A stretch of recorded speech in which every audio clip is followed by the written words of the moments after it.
Hello, I'm Jonasz Lewiński and you're watching TVP World Talks, where every word matters. A political earthquake has happened recently in the United States, with President Joe Biden deciding not to run. Instead, Vice President Kamala Harris will actually be hoping to maintain the momentum and to gain some of it in order to beat Donald Trump. We still don't know if she's going to be nominated, although this seems to be a fairly safe bet. But what is going to happen later? And also, what impact could it have on the relationship between the United States and Europe? Now, this is what we're going to be discussing with our guest today, Bartłomiej Kot, Program Director at the Warsaw Security Forum. Hello and welcome to TVP World. Good morning, lovely to be here with you. So, do you think that what Poland's Foreign Minister Warsaw Security said recently, that we basically should not be pointing one way or another as the collective political elite of the European Union? Instead, we should be hedging our bets, we should be prepared for both options, trying to get the best of whichever candidate actually takes the presidency later on. Do you think that this is the preferable approach, and do you think that all of the EU is going to be fairly unified on this? Yes, well, pretty much this is what I'm also advocating for wherever I go and wherever I speak about this subject. We have to be pragmatic.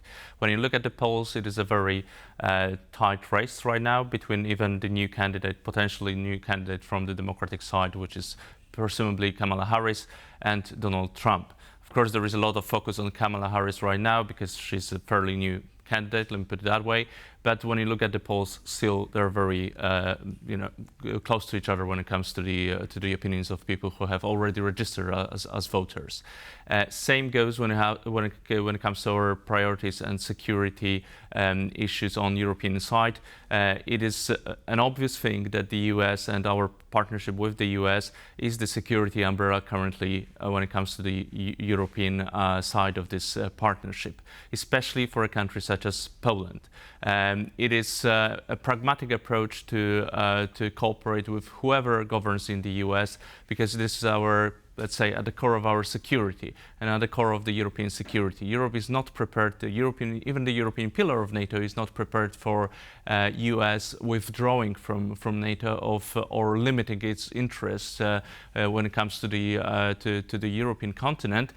So even if Trump gets re-elected, we would have to cooperate with him in order to keep him interested in the European affairs. So this effectively is what Trump has been suggesting, that perhaps the European Union, European countries in general, should take up the mantle. They should spend more on defense. So we do know that this position is fairly volatile. We don't really know what Trump would do also with respect to Ukraine.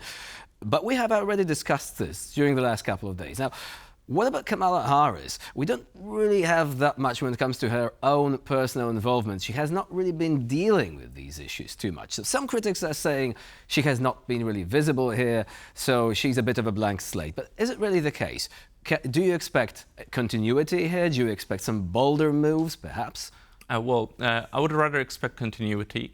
The people around Kamala Harris, such as Phil Gordon, for example, her national security advisor to the vice president currently, he's a very transatlantic person. I mean, he has simply speaking, I mean, the same approach as majority of the Europeans have on Ukraine. He's open to discussing these issues with us. He has been actually a constant, I would say, guest to the Warsaw Security Forum throughout last 2 years. So we have had him there. I mean, we have had the opportunity to discuss with him those issues.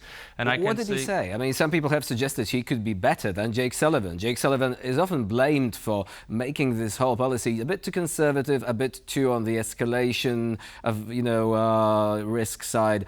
Do you think that he could actually usher in a new era whereby the American administration is prepared to go that extra mile on Ukraine? Well, I'd say that from what you've experienced. Well, the bravery of anyone who occupies this position is of course limited by the conundrum of different interests that are around. It is different if you are the national security advisor to the vice president. It's different if you become the national security advisor to the president.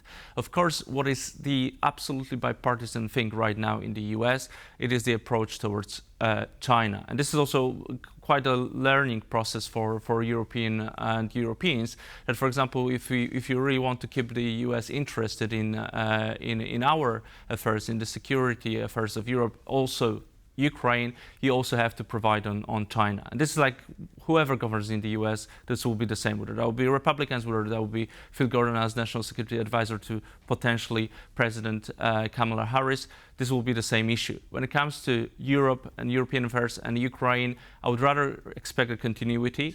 It is not without the reason that actually Jake Sullivan has a quite conservative view on that. Of course, if Kamala Harris becomes the president, there is a new approach, new opening. She might be have a completely different position to be more engaging in terms of support to Ukraine. But it is never only the one person who decides on that issues. And this was clearly visible in the Congress recently when it comes to those 8 packages that were going through the Congress. And actually, even a change that happened there with the Speaker changing his view right now on Ukraine. What is although the case, it is of course, if Kamala Harris wants to win these elections, it cannot be only the continuity for her. Because the issue is that a lot of electorate is not willing to vote for the Democratic side because they perceive the situation in the US as going worse throughout the Biden's administration as compared to the previously Trump administration. Also, domestic issues, right? I mean, most Americans don't really care that much. I wouldn't say it is only domestic issues. Of course, it is domestic in terms of inflation rate, etc., etc. But these people are voting on the basis of that, not only on the basis of foreign policy. We are interested in foreign policy outside of the US. Most of them are the domestic voters. But apart from that, the issue of Gaza and the issue of Israel, this is something which would be completely, in my opinion, different or slightly different, at least slightly different between Kamala Harris and Joe Biden, where he is, of course, staunchly pro-Israel. Yeah, but at the same time, giving some signs to Netanyahu that there are red lines for him and for his administration. When it comes to Kamala Harris, if she wants to reach out to the Gen Z voters, then especially the Gen Z Democratic voters, she has to send quite a different message on Palestine and potentially support to Israel or lack of this support. Just how much difference is going to be, though? I mean, it's not like the US is going to reverse its alliances in the Middle East, right? They are not going to abandon Israel. So if the message is too subtle, if it's still like, we're supporting Israel, but we're also open towards the issue of the suffering of civilians, some people might say that's not enough. We want you to change that totally, and they are not going to. So do you think that this is actually one of the pitfalls here? Well, those are the limitations for her. I mean, on one side, she would have to be on the narrative side, at least sending some, bringing some other arguments to the table that are speaking to the people on the Gen Z side. But at the same time, you are completely right. There are like the continued interest of the US. In very much that case, the US is not any different to the UK, who has always been saying that they only have like a continued interest, not really the continued partnerships. So it has to be a pragmatic policy in the end. That's obvious, because the interests they really matter in the end.